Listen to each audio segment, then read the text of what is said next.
Unit root stochastic process. देखिए सबसे पहले बात करते हैं कि स्टेशनरी और नॉन स्टेशनरी टाइम सीरीज में क्या डिफरेंस है। हमको कुछ क्लासेस से थोड़ा बहुत पता लग गया है।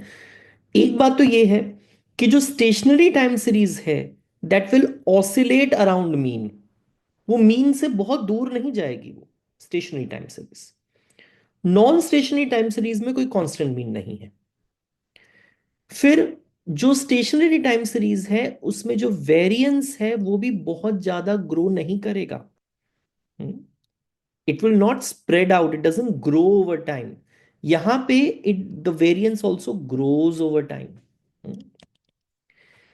फिर in case of stationary time series, the relationship between the observations they depend only on the lag and not on the time.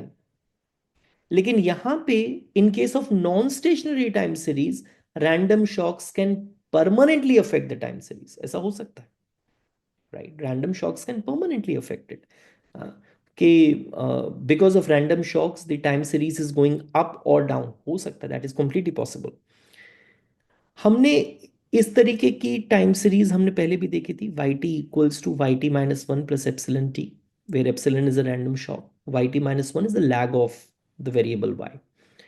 और हम इसको भी देख चुके थे कि we could write this Y T as initial value of Y plus summation of epsilon T. What is summation of epsilon T? Cumulative sum of all past random shocks जितने भी हैं, cumulative sum of all past random shocks. हम ये कर चुके हैं बेटा पिछली क्लासेस के अंदर, we have talked about this. So if you have not seen that, please have a look at that. So why we are writing it this way? Yt equals to y naught plus summation of epsilon t. अब कहोगे ये अब unit root का क्या मतलब है? Can I write this expression as this? ये जो एक्सप्रेशन है इसको अगर मैं ऐसे लिख दूं, Y T equals to rho Y T minus one plus epsilon T, but मैं ऐसे कैसे लिख सकता हूँ? रो को मैं वन ले लेता हूँ तो ये बिल्कुल सेम ही बात है। अगर रो को वन ले लेते हैं तो बिल्कुल सेम बात है। अब इसके साथ क्या प्रॉब्लम है?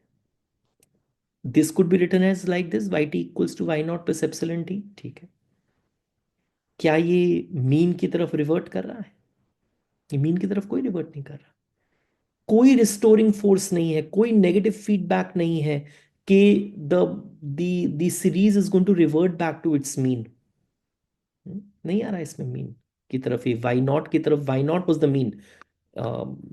If you remember we have done this also, that इसका जो मीन है that is Y naught, and there is nothing in the process which is going to bring the series back to y naught।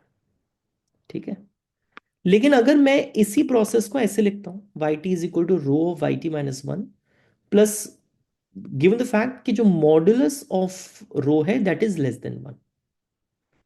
अब यहां पे ये है कि जो सीरीज है वो बहुत ज्यादा ड्रिफ्ट अवे नहीं हो सकती है मीन से। ये जो रो लेस देन वन है it is going to bring the series back to its mean, बहुत ज्यादा मीन से दूर नहीं जा पाएगी, राइट? और अगर yt is going to drift away, then this rho less than 1, modulus of rho less than 1 is going to bring the series back to its mean. It will dampen the drift over time। थोड़ा सा अगर जाएगा भी आगे तो अगले period में, because of rho less than 1, जो नेक्स्ट पीरियड y है वो थोड़ा सा कम होगा, ड्रिफ्ट और कम हो जाएगा, अगले पीरियड में ड्रिफ्ट और कम हो जाएगा। So this row less than 1 is going to ensure कि it doesn't move too much away from the mean. तो यूनिट रूट के साथ क्या प्रॉब्लम थी कि कोई डैम्पनिंग इफेक्ट नहीं है, there is nothing which is going to bring the series back to its mean.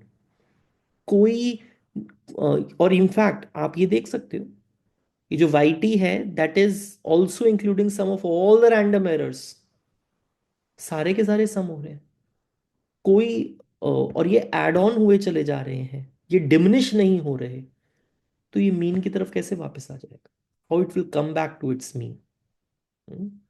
तो यूनिट रूट के साथ एक प्रॉब्लम होती है that it gives rise to non stationary time series. So we will talk about this more in the next classes, so I hope you will make notes। Thank you बेटा।